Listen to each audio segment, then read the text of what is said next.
Hi everyone, welcome back to another Mad Talks. And this time I wanted to go back to a topic that I have covered before, which is hotel websites. It's your online business card, and it's one of the most important things I think, for a hotel to get business through the door. But unfortunately, it's an area that hotels often underinvest in. I last time talked about my experience from doing this and being in the industry, but actually there's people that know way more about websites, like Michael Fitzsimmons, who I asked to join us. Michael has joined our business a couple of months ago, and he's done this, building a digital strategy for other businesses, but I'll let him explain what his background is and why he actually gets to have an opinion about this. Yeah, no, I appreciate that you welcomed me on, and I'm very excited and happy to talk to the group. And also, in my first 3 months at Mews, it's been awesome. So I'm energized by it.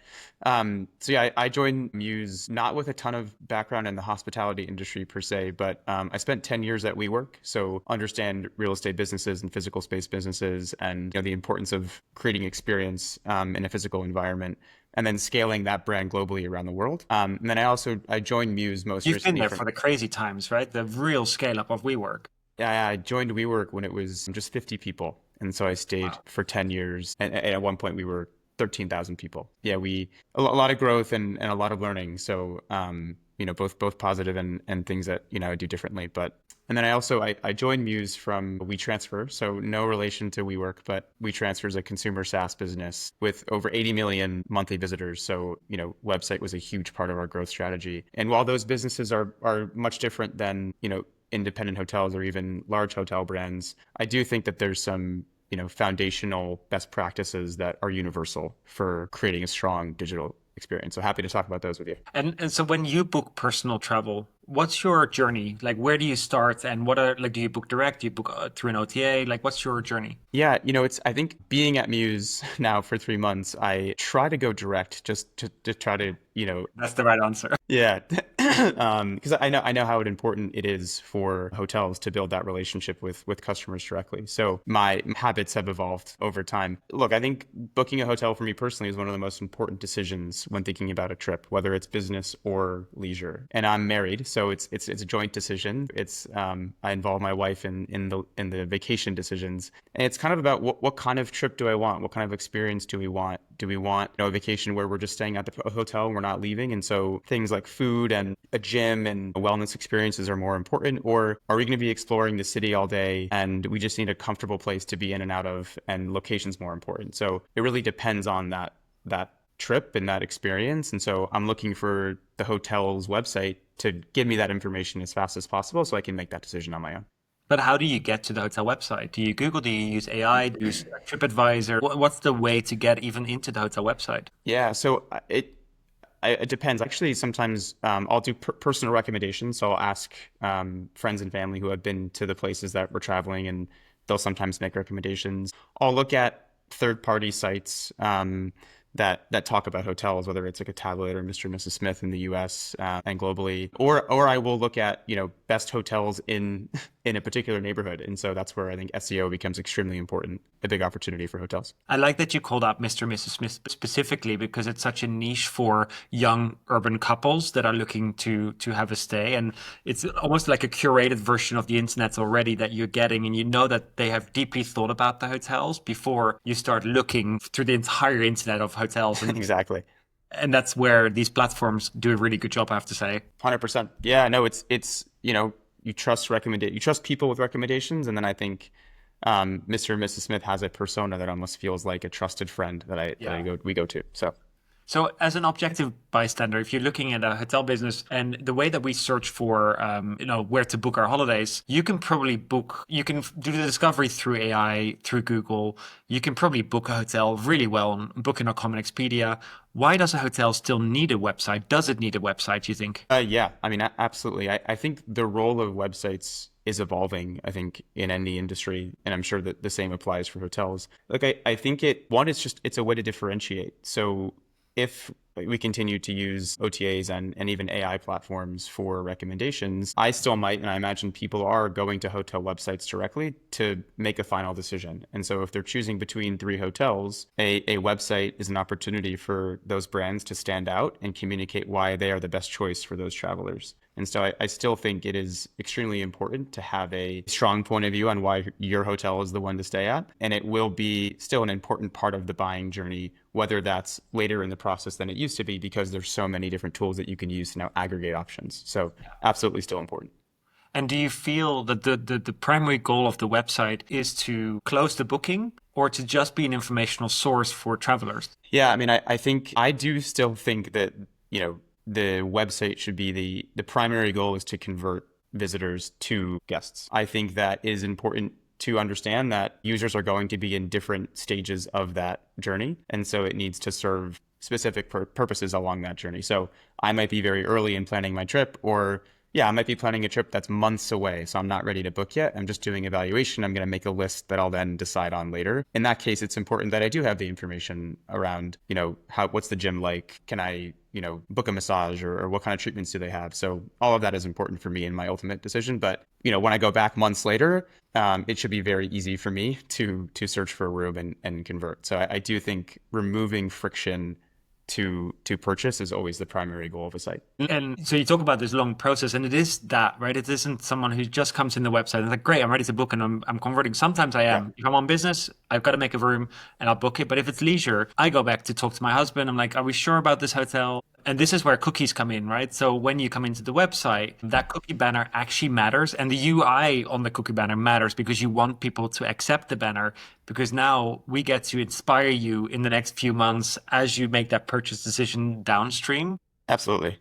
What's the what's the advice on cookie banners and advertisements? What would you do? Yeah, certainly. So I even think also you bring up a really good point just about how the experience of a hotel website can mimic the experience of being at the hotel. And what I mean by that is just personalization and understanding information about the user or the guest that can help you tailor that experience in the best way. And cookies allow you to do that. They allow you to understand, who the user is based on past behavior, what they're looking for, and then kind of serve up personalized experiences for them over time. Now, with privacy and regulation, it's important that, users opt into that to accept cookies. So I think it's just, how can you do it in a way where, whether it's through language or through the UI, where it removes friction, and it also is positioned as a way for the site to help provide a personalized experience. Certainly there's only so much about that language that you can change, but I do think it should feel part of the website experience, not preventing you from getting where you need to be. And that's something that we also think about on our own website. And so we had this discussion the other day about the banner that you see on websites. If it's too easy to decline, people will just decline. And exactly. That makes it really hard to make sure that you service this customer with the right advertisement at the right moment. So look at the user interface of the banner. It genuinely matters, because we just ram it out there. But actually, you want to make sure that people accept the cookie banners because they want to keep in touch. Because what happens is, if you've done your search on Booking.com and Expedia, and then you somehow get to the hotel websites after you've done the discovery part, Booking and Expedia will retarget you with ads to come to Amsterdam, we'll book you in Amsterdam. They won't retarget your hotel specifically. Whereas you, as your hotel, you are retargeting the experience of your hotel. So you're competing directly with Booking, who's retargeting you as a guest to the destination, whereas you're targeting the hotel. So the cookie banner does really matter. And then the advertisements that you run behind it then matter, because that's a continuation of the brand on the website.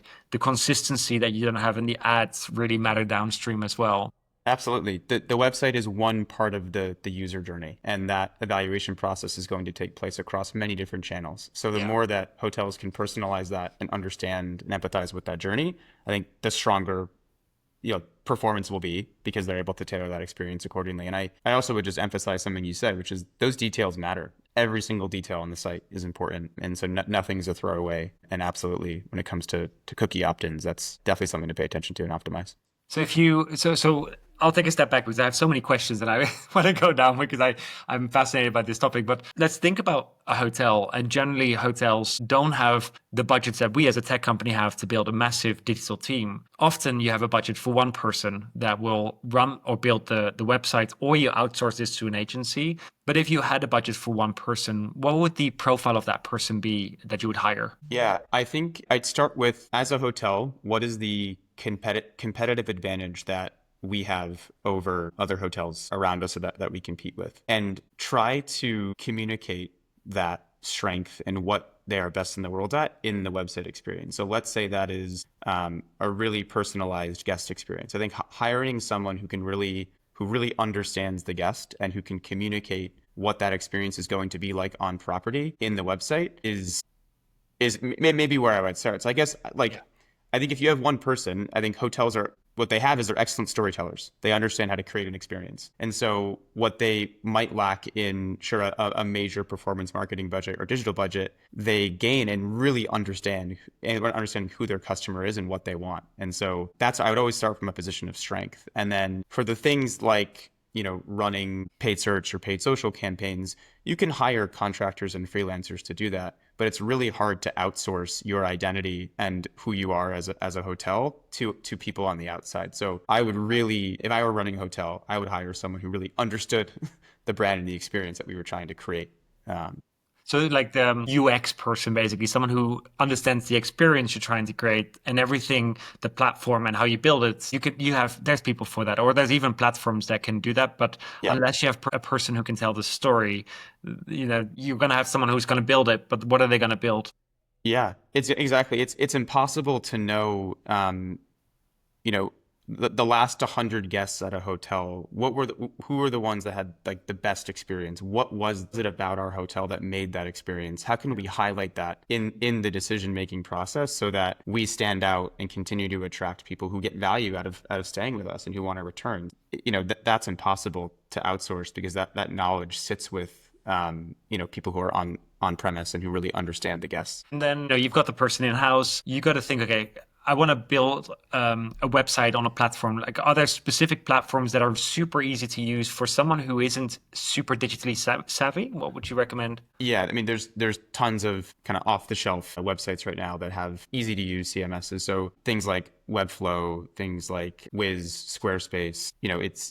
There are these very intuitive, easy-to-use site builders now that I think you can use with not a lot of digital experience. And it depends on how complex and big your business is. But certainly, if you have a couple properties, you can get started in a day even building a site. And genuinely, like with AI, like when you get stuck, just ask the dumb questions to AI, and it's pretty good at telling you what to do. Completely. Yeah. No, I also would say that that's why I go back to hiring people who have skill sets or strengths that cannot be replicated by AI. So AI likely won't know what the experience and feel of a property is, and they won't know what the last 100 guests felt, but it can write pretty good copy and it can design a pretty good site architecture for you and give you a recommendation for what the user journey should be. And so it's actually never been easier to create a digital presence or a website, but it's harder to stand out. And that's actually why I would push anyone to go look for skills that cannot be replicated by AI tools. And we've talked for years about SEO, the structure of the websites that drives search engines to be able to discover your website. And then suddenly there's AI. And I don't even use Google anymore today. I genuinely have AI set up on my phone as the primary default search method. Absolutely. Does it matter for the website? Like, what has shifted in this thing? Are we still doing SEO? No, yeah. So I do think Search engine optimization. I just assume that everyone knows this, but maybe people don't know that. Yeah. So what you're saying, right, is historically, if you're looking for a hotel, I would go to Google or Bing and say, search for best hotels in Athens. But now I might do that using ChatGPT or Claude or Perplexity, and those tools are great. And from our perspective, we do see an increase in referral traffic from LLMs and a decrease in referral traffic from SEO. And what that means for us is we have to measure website performance through KPIs that go beyond traffic, because we assume that organic traffic now is not going to come from search engines anymore. It's going to come from LLMs. And so we have to find ways to measure, okay, so how are we optimizing our site experience to make sure that we're showing up in the results for LLMs? And I think the same will be true for hotels. The good news is that a lot of the best practices for SEO apply to AI search optimization. So having, like strong technical SEO, good page load speed times and site performance, and a clean site architecture. So creating a website that is easy for a search engine to navigate will also be beneficial for AI platforms. I think that it is important to know, right? Like, so how do these LLMs, surface results? What are the inputs? Is it Reddit threads? Is it review sites? And then making sure that as a hotel, you are active and present in those inputs as much as possible. How would you discover that? What the topics are that are relevant to travelers? So there are tools that you can. There are more and more tools now coming out that help you optimize your presence on AI platforms, and happy to share them so we can share them out once the episode goes live. But we're looking into that ourselves, right? How do we make sure that we're ranking properly? But I think also it's asking your guests, where do you search for hotels when you travel? What sites do you consult? Do you look at Reddit? And then that's kind of qualitative feedback that you can apply to optimizing that journey. Yes. And so now I've built my core website and I started loading content in there. And then a month later, there are barely any bookings coming through the website. Where would you begin solving for that? Like, where would you start? Because you have the same problem. You've just joined Mews 3 months ago. I'm like, we need more traffic on the website. That converts really well. And I'm sure you've gone through the same journey. But like, if you would take that into a hotel mindset, where would you start? Yeah. So if I launched a website and I wasn't getting traffic, right? Where would I start? Well, you might get the traffic, but it just isn't driving actual bookings through. Yeah. So I would look at engagement rates on the site. So like what do bounce rates look like? What is time spent on page? Bounce rate. I come and I'm staying on the page for 1 second, but I'm leaving because that would be an indication for me that the content on that page isn't relevant or it's not hooking in the user enough to get them to convert. Same thing with other metrics like time spent on page. So you can easily use AI tools to ask what's a great benchmark for bounce rate or time spent on page and just see how you're measuring up to those metrics and then, kind of extrapolate from there. So you might say, okay, people are coming to the site, they're interested in it, but we're not able to move them through the purchasing journey. What could we do on the site to accelerate that? Is it our photography? Is it the messaging? Is it the actual placement of the CTA? Is it the purchasing process, the PDP page? CTA, sorry, the call to action, the button to say purchase, book a room. The most important button on your website that needs to be in contrasting color, visible everywhere. Exactly, exactly, right. And that's what we've done on our side. We see in certain regions where traffic increases, but the conversion rate is lower in a specific region. So we want to investigate why. What's different in that region versus others. And I think the truth a lot of times is in the data. So that the more that you can look into that and find insights and figure out what that data is telling you, then you can act on it. And it's okay. Use AI to analyze your website today and see whether it can tell you what's wrong with it? Yeah, you can. I mean, you can actually you can go to ChatGPT today and send it your website and say, can you analyze this? Like, what do you think of it? Where could it? Have you done that for Mews? I have. Yeah. Did you uncover anything interesting? Yeah, I think it pushed us to investigate some technical SEO improvements. And that's, things like page load times and just overall site speed, right? Mobile optimization, things that we will improve over time. And then I asked, ChatGPT, if you were looking for a PMS, would Mews give you the information that you need? And in some ways it did. And then I pushed it to say, well, how could it be better? And it gave some recommendations. So like you said earlier, it is a good sparring partner and source of inspiration. And it's free. It's available for everybody. So is it more important what the hotel looks like or how it functions, you think? The website. Like UI or UX, I guess, is the question. I think it depends on the hotel, right? So I think if it's a, again, I'm new to the industry, so if I'm wrong here, you'll tell me.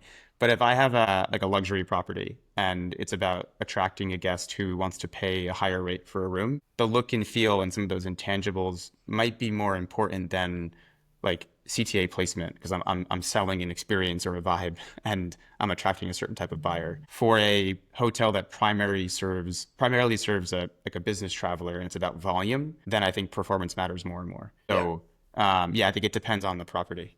One of the challenges that I find with hotel websites often is that you get this great user experience on Booking.com and Expedia, and they serve you up all the information that I'm looking for.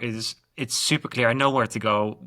One of my challenges is I want to know if the hotel's a gym. Yeah. And on Booking, I know exactly if there's an icon of the dumbbell, I'm like, great, I'm covered.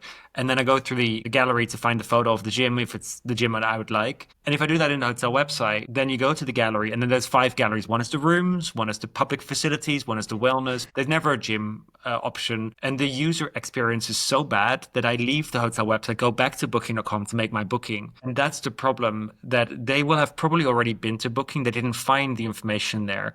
And then they come to the hotel website to actually uncover some of this. And the user experience is really critical. Like the gallery, it's my biggest frustration with hotel websites.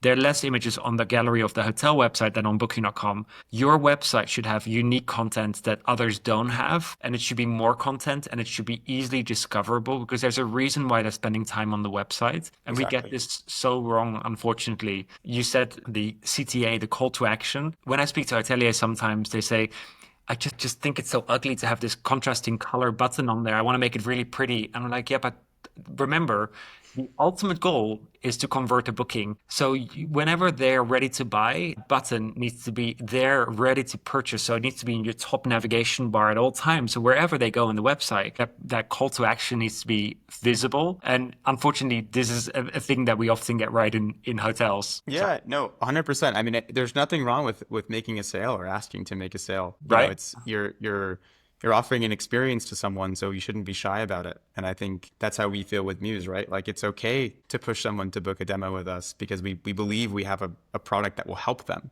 So we shouldn't apologize for it. But yeah, you're absolutely right. Do you so how do you feel about bloggers and these travel influencers?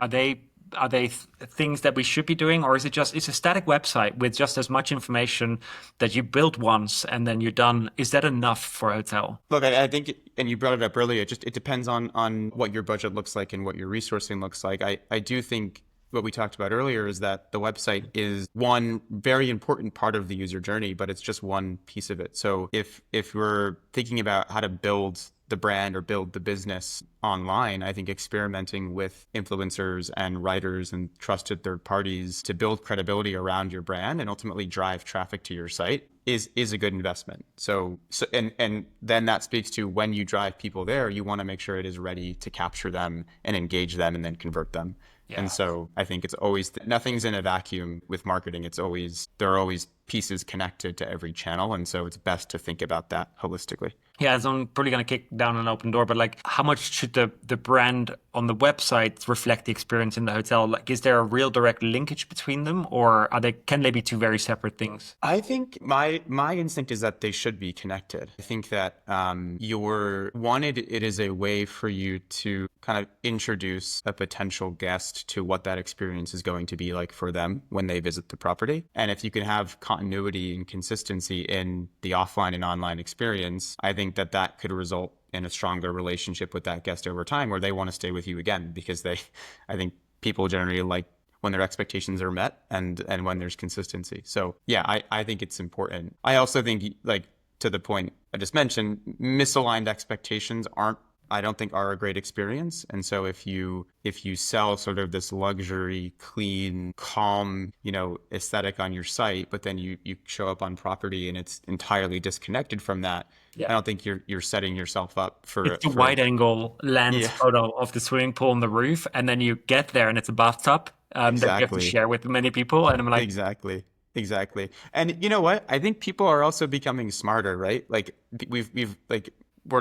this isn't 30 years ago where we're just getting used to the internet. Like, I think people know when tricks are being played, and, they want to trust where they're staying with. So I don't think it's good to trick people. It's better to be honest. Yeah, I agree. And then you've got your frame of a website, you get the content right, you've got your beautiful photos, you maybe have a blog going as well. Do you believe that you should add a chatbot? Does it add or does it distract from the sale? I think if the chatbot is going to be active and it can engage in a conversation with the user, then it is valuable. And the reason for that is, like, what we see with our site is people, even though we have a navigation and we have product pages, people still use our search bar. So that might be their preference, to go to a website and just search for the exact topic they're looking for. And that's where a chatbot can be really helpful. You can engage with it directly and say, hey, do you have a gym? Right? I can't find it on your site. I want to spend time doing it. Can you just give me that answer very quickly? And if I get that answer immediately, great, you have a gym, I'll book. And then I don't have to navigate off site and potentially, lose that sale through an OTA.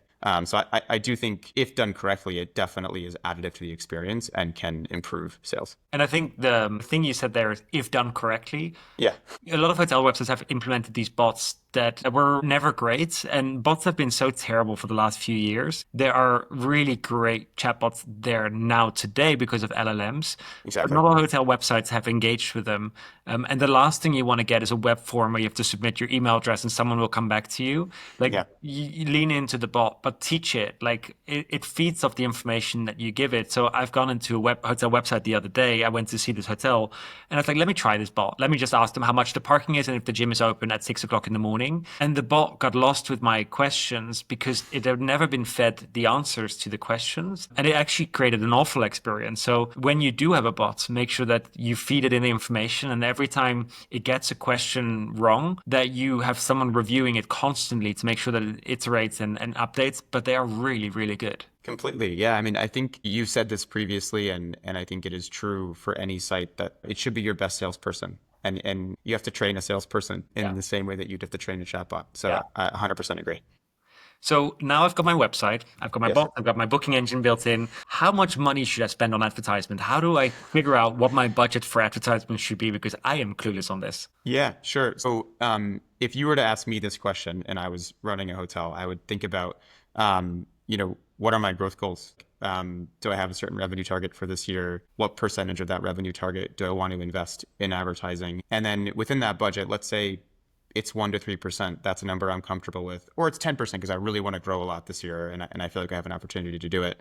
I would then look into what my mix is. Am I more about investing in building the brand and in reach, or do I want to put it all in search because I think I have an opportunity to capitalize on demand for, the city or town that I'm in and the property that I have. So I would always start with what are your business goals and then work backward from there. Yeah, so a typical hotel does between 8 and 12% of their business from the website, which isn't great, but it's what hotels do. If you're looking to hit 20%, then you need to figure out, okay, 20% of my total annual business is this amount, and then you work backwards to, well, what am I willing to spend to get to those numbers?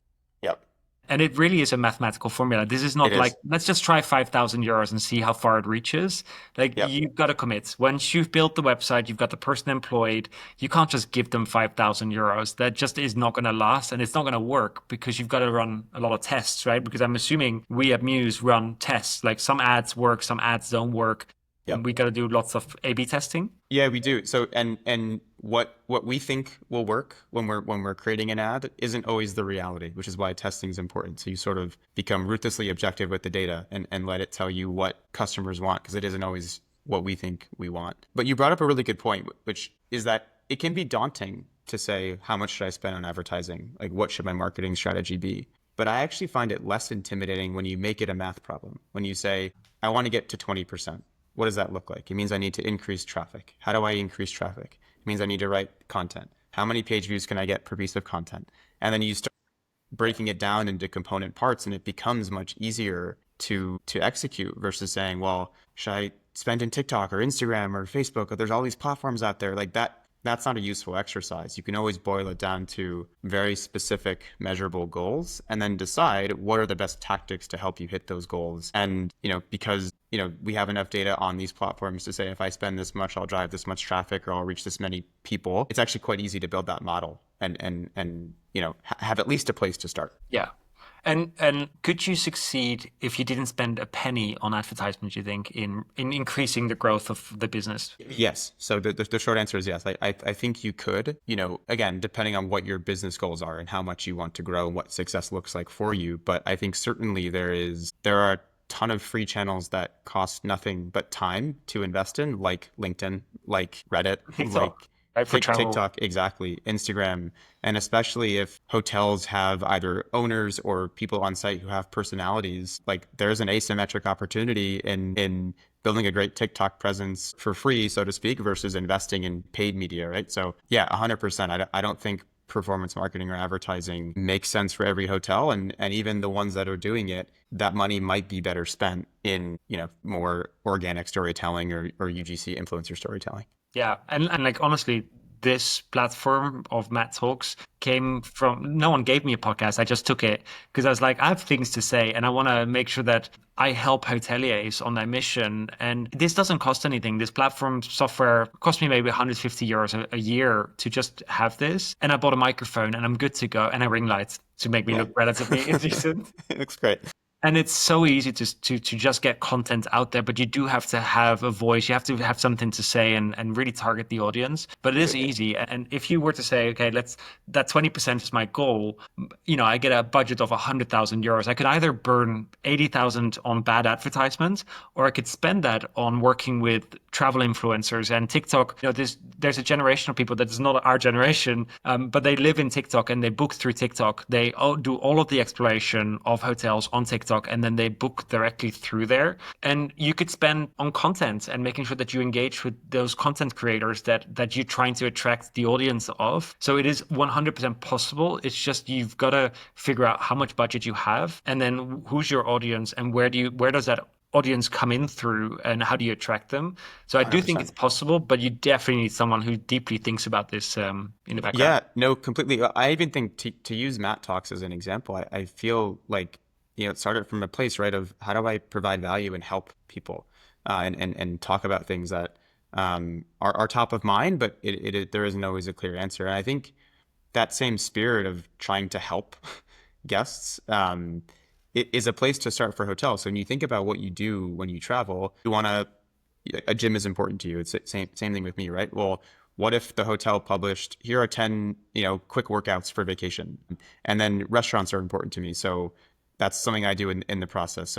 How could the hotel work with local restaurants, or even write or publish pieces of content that highlight restaurants that are in the area as a way to grow traffic and awareness? Yeah. I think if you start from a place of empathy for how can I help my potential guest in their journey, whether it's vacation or business travel, and create content, like that's hugely differentiating. And I think now that, Matt Talks is a great example, it's now turned into a platform for us. That same opportunity exists for hotels. So I'm going to take a step back again, back to the website. So we've got a website. We've now got a cookie banner on there. We've got content and we've got ads running. Booking abandonment. So when you start to see booking abandonment in your data, meaning that people have come into the website, they've opened the booking engine and they didn't book, how would you tackle that? How would your solution for that?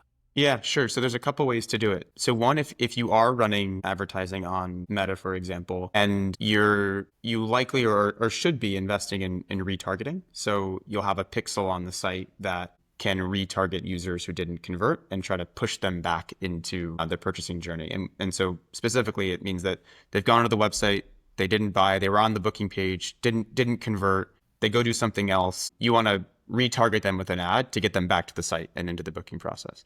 That's one way to do it. The other is whether through content or through other moments where you can capture like an email address or data, you can then leverage emails or what we call abandoned cart campaigns to try to re-engage buyers back into the purchasing journey. But I think the most effective thing generally is retargeting ads if you have the budget for it. And then if you don't, you want to find moments on the site where you can convert an unknown user to a known user through things like cookie opt-ins or email capture. So then you can kind of create a journey for that person up until purchase. When guests have stayed with you, we want to make sure that the next time that they think about coming back to the hotel, they book direct, so they come to the website. Any tips on, because we've now got their captured attention in the hotel for several days, how do we get them from an analog experience, which is physically in the hotel, to book direct instead of going to Booking.com or Expedia? Any ideas?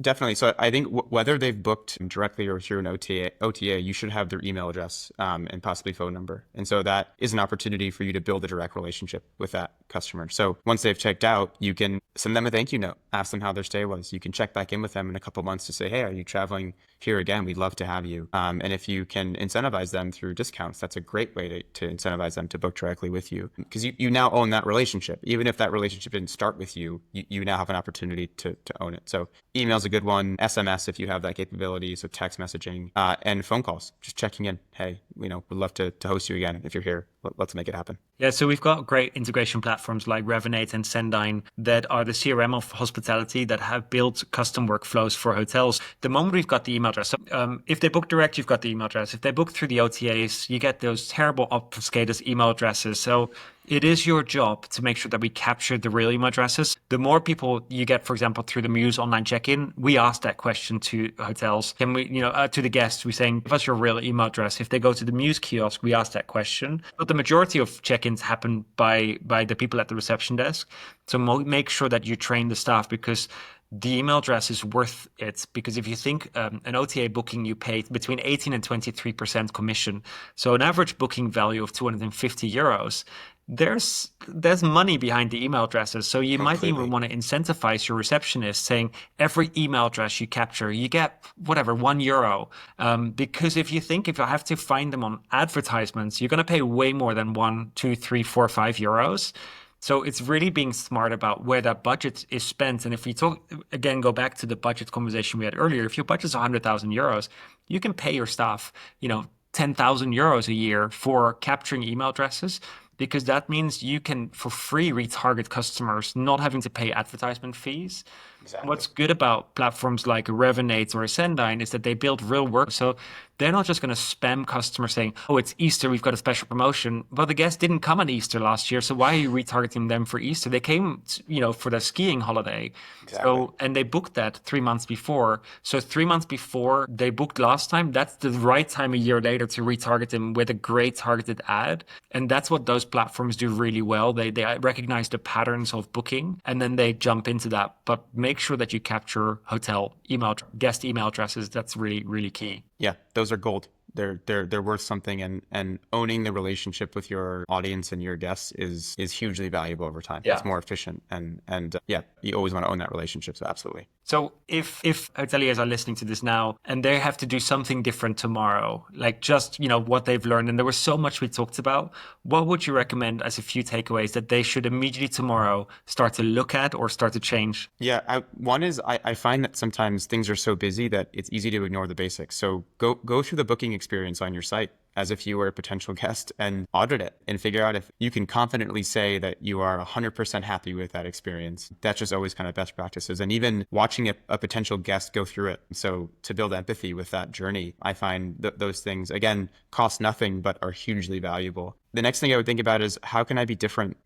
Things are commoditized now. It's relatively easy to build a beautiful site because there are templates that are off the shelf and look nice. But what's my edge? What's the thing that makes my hotel worth staying at over someone else's? And how can I make that come to life on the site? Even if it is a very easy booking process. Like, I think removing friction is a sign that I can probably expect a frictionless experience on property because they've thought about this. And then the last is in building empathy for the potential guests, there's so much information out there. I think whether it's looking at review sites and figuring out what people are saying about your hotel and finding those nuggets of insight that cost nothing, but that can be potentially really valuable for you in how you not only design your website, but shape your experience on premise. So I just find that, I would push anyone to ask themselves, have I done all the research I possibly can on how to make my site experience and ultimately my guest experience as good as it could be? And then there are tons of sites out there to go look at those reviews and then adjust accordingly. So nice. Yeah, in one way, it's never been easier to create a great website experience, but also because things are changing so quickly, it's hard. Yeah, exactly. But that's why I always believe in, sticking with the basics. Do you know who your audience is? Do you know what they care about? Is it clear what the goal of the site is? And oftentimes those things aren't answered, even for the biggest brands in the world. So nailing the basics is not table stakes. Yeah. So last question. What's one of your favorite hotel experiences that you've ever had in your life, and what made it so special? It's a hard question because there's so many hotels that you had a great experience in, or because you lacked great experiences. I know. I have an answer for this. So I'm between two options. So one of my favorite places in the world that I've ever traveled to is India. And I think that the hospitality in India set an entirely new bar for me personally when I went. And I found that with most hotels there that we stayed at, it just felt so personal. Like, I felt the second I walked in that they cared about my experience and would do anything that they could to make it memorable. I think one of my favorite hotels in the world is the Oberoi in Agra, right near the Taj Mahal. And I've heard obviously, of that. like the Yeah. setting is incredible, and it's you're staying next to a wonder of the world. I also find that the difference in a memorable hotel experience is in the details. It's the things that you are hard to scale, and so whether it was a handwritten note or like a cold bottle of water or like they knew that I had had a smoothie for breakfast one day, so they made it for me the next day without me asking for it. That personalized experience I'll never forget. And so that combined with an amazing setting, yeah, would be why I choose that one. So I yeah, love that so much. And it's yeah, to me, that's what makes hotels special. It's the humans that do really deeply think about you as a guest and the experience that you want to have. And they are enabled by their manager to just do these things because, it all comes from the top. If you've got a great manager that enables their teams to do these things that make these stays special, that multiplies across. And I've been to a few of those hotels and I am dying to go back to those hotels. yeah, absolutely. It's great. I'll never forget it. Nice. Thank you so much. I really, really enjoyed the Of course. conversation, and I'm sure I will want you back on in a year's time once you've been better with Muse and what lessons we've taken from our own journey on the website as well, and Yes. we'll share those again. Happy to. Yeah, some battle scars. Yeah, would love that. Thank you. Cool. Thanks, Matt.